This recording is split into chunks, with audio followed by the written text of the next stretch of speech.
Hi everyone, welcome back to week 3 of Sci-Fi Horror Month of the Spooky Movie Club.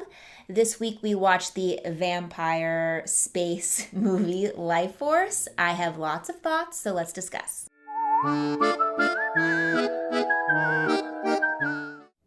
Okay, so before we jump into it, get started on my 3 things, we always have to read the back of the box. I'm going to do that now, but if you want to skip ahead to next week's spooky movie or the discussion, I'm going to leave timestamps below. Okay, life force. I was right to assume that this was sucking the life force out of a person. It's so crazy because to me she kind of looked like she was going to have Elvira hair. She doesn't have Elvira or like Bride of Frankenstein. That's what I mean, because her hair is like pulled up like this. She doesn't have hair like that at all. And these are not prisms, these are coffins. Okay, I was wrong to assume that. I guess they're prism coffins. I guess they could be. So this is not the back of the box. This is the insert of the box, but it's the back of the box. Okay. From the director of Poltergeist and the co-writer of Alien comes a thrilling sci-fi adventure of explosive action and pulse-pounding suspense, with mind-blowing special effects by Academy Award winner John Dykstra, who did Star Wars, the first one. Lifeforce is a gripping melange of genres that's so bizarre it's fascinating. It is a mix of genres, that's for sure. A mission to investigate Halley's Comet discovers an even stranger phenomenon, an alien spacecraft. Following a deadly confrontation, the aliens arrive on Earth, where their seductive leader begins a terrifying campaign to drain the life force of everyone she encounters. Her victims, in turn, continue the cycle, and soon the entire planet is in mortal danger. And when the mission's sole survivor, Steve Railsback, the stuntman, sets out to destroy her, he comes face to face with the most charming and horrifying being he's ever known. Will he be able to destroy the lovely vampiress, or will he become yet another victim of her fatal charm? Also, I have to note that in this image of her, I thought, oh, is this going to be like a young girl, like vampire? She looks very young here. So it was very shocking and disturbing when I watched the film. But this is disturbing because she looks very young here. This is the director's cut with this picture on it, but we watched the theatrical. I thought that was a great way to start. This description gives everything away. It is like, we're not going to be mysterious at all. Everything that happens in the movie is laid out in this description, basically. So yeah, let's get into my thoughts. So the first thing I want to discuss is, obviously I was very excited when I didn't read the back of the box before, but I was told this is like vampires in space. And I thought, wow, that's going to be amazing. Vampires in space combining like two of my favorite things. It's not really vampires in space. It's basically vampires from space. And that was slightly disappointing for me. The first part of this movie happens so quickly. Like, they're in the ship, they like are going to Halley's Comet, they find the ship, like within like 10 minutes we've already found the aliens and then are like abruptly back on Earth with the aliens, vampires in like the special holding cell or whatever. Like it's happened so quickly. The space part is non-existent. You're hardly in space at all, which was kind of disappointing. I wanted more like vampires from space, but you're still in space. Kind of like Alien meets Dracula or something. That's what I wanted. And I didn't get that. I'm assuming it's probably because there probably maybe wasn't enough money to do a lot of space action, but also this was based on a book, so maybe this is how the book goes. But I was disappointed in that. So my expectations were probably high and kind of in a different place than where they should have been. But I want somebody now to make a movie about vampires in space taking over a ship. Where's that movie? Because that's the movie I want to see. Also, it's funny because when the little bits of space that we have that we're in space and on a ship, where you see, I don't remember anybody's names, so this is how I guess great, and I know this, think this movie is. When he's like, I have to get away from this vampire lady. She's killed everyone. I have to leave the ship. And there's, surprisingly, but not surprisingly, if you've watched as many sci-fi movies as we have now, that there's a self-destruct button and an escape pod. He sets the timer, and then he gets in his escape pod, and then the ship doesn't blow up, actually, just kind of like sets fire to the inside, but the ship doesn't actually blow up because they are able to go there and retrieve the vampires. But why is it that every space movie, sci-fi movie that we have seen so far, every ship has a self-destruct button? Why is that? What do you know is going to happen? Like every Event Horizon, Alien, this movie. I'm sure I can name a dozen others, but I can't think of them right now. Why is that? Does anybody know? Why do spaceships have a self-destruct button? The second thing I want to talk about is the vampire creature design, but not the vampire like the lady when they come off the alien ship. After she sucks the life force out of them, they turn into these like decrepit, half-decayed bodies that are really fascinating. And I thought the animation of them when the one was on the table and he comes up and he's all like this, like, how did they do that? Again, practical effects, amazing. It looked, it was probably a person, I don't know how they did it, but it looked awesome.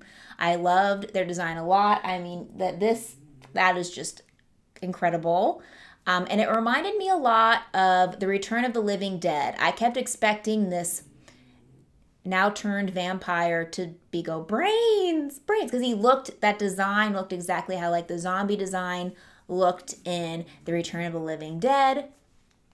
And it got me thinking so much about it that I had to research, did this have a connection? What year did this come out? Because it all just kind of reminded me of that movie, especially when you read the back of the box and it says like a mixture of genres, and definitely got zombie genre vibes from this movie. And my third thing, we're going to discuss a little bit more about that. So the third and final thing I want to talk about ties in with my second thing, but this movie definitely reminded me of a ton of other movies, which I think we were also self-aware of because they mention it on the back of the box. The first movie it kind of reminded me of was like Ghostbusters. I was getting a lot of Ghostbuster vibes with like the life force aspect when they're sucking like the life out of them, electricity was coming out, and that end scene with the male vampire when he's standing up there and all the bright lights and everything reminded me of the last scene in Ghostbusters when they have to fight Zool. And Sigourney Weaver's up there. Oh, I guess another alien connection. She's up there and she's talking. It kind of all reminded me of that, which was cool. And Ghostbusters came out before this, so I'm sure they took inspiration, how that went down, and kind of incorporated it into this. The next movie it reminded me of, which I mentioned before, is The Return of the Living Dead. So much so that I said I had to do a bunch of research on it because I was like, this has to, something, there's a connection here and I have to figure it out. And I found an interesting tidbit. So to preface everything, Lifeforce and The Return of the Living Dead came out the same year and same time, summer of 1985. And Lifeforce was written by Dan O'Bannon, who also co-wrote Alien. There's a lot of stuff going on here. I have to make sure I piece it all together correctly. And then Lifeforce was directed by Tobe Hooper. Texas Chainsaw Massacre fame. And The Return of the Living Dead, when that was being kind of brought up, they wanted Tobe Hooper to direct that movie. But he said, no, I want to make Lifeforce. I want to make this one. I don't really know if he made the correct decision, but he decided to jump ship over here. And Dan O'Bannon, who wrote this movie, was now chosen to direct The Return of the Living Dead. It kind of like rewrote the whole thing too from what my research was. He kind of took the script and kind of rewrote it and made it his own. So I think there was some crossover, like maybe Dan O'Bannon had ideas about what he wanted these zombies to look like. Something there's a ton of crossover there. I think there's maybe some mingling, maybe some discussing. I think we can all agree that Dan O'Bannon got the better end of the stick because Lifeforce was lifeless. So my final thoughts on Lifeforce are, I thought it was a very interesting concept. As I said in the beginning, vampires, space, love it. I just think it fell flat for me. It felt kind of boring at times. The pacing was weird, like the quick space segments, and then it was just mostly on Earth. I thought there was so much they could do with this concept and idea. So I definitely think this is remake worthy, in my opinion. But I want vampires in space. I want a vampire Dracula who lives in space. I want to see that movie. Somebody please make that movie. We're actually going to do and start a new Spooky Movie Club rating system. I don't usually do rings, but I thought this would be fun to do.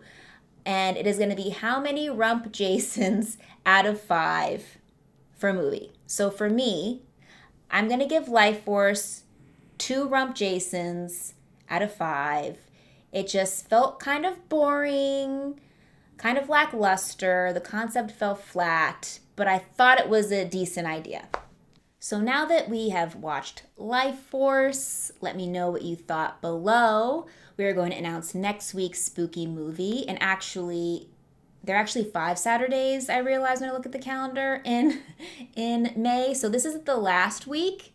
But this is my favorite week because this is a movie that needs no introduction. Next week's spooky movie is Killer Clowns from Outer Space. Those of you who know me know that this is one of my favorite horror films of all time. I mean, I'm not going to say it's great. But it's just like, it has so much nostalgia for me. I think I would always watch it on HBO. When I was a kid, it was always like on HBO for some reason. I freaking love this movie. It is a ton of fun. It is so silly. We have the still book here. I mean, what else is there to say about this movie? It's just so much fun, and I just want to spread Killer Clowns to the world. So if you have not seen Killer Clowns, this is the perfect opportunity to watch it with us. All right, that wraps it up for this week's Spooky Movie Club discussion. I hope you enjoyed Lifeforce. How many rump Jasons out of 5 would you give it? Also, if you know any different movies with vampires in space, anything that kind of resembles my dream movie of Dracula on a spaceship, please let me know in the comments. But I hope you were all excited for one of my favorites, Killer Clowns from Outer Space. We're going to do the viewing party on Wednesday, 6:30 p.m. Pacific Standard Time on Discord. And we are going to do the live discussion on Saturday on Twitch at 5:30 p.m. Pacific Standard Time. I'm super excited. We're making our way also through Alien Isolation. We just met the Xenomorph, so have to continue to see where that goes. But if you can't do any of those, don't worry, because I'll be back here on Sunday with the review. Bye.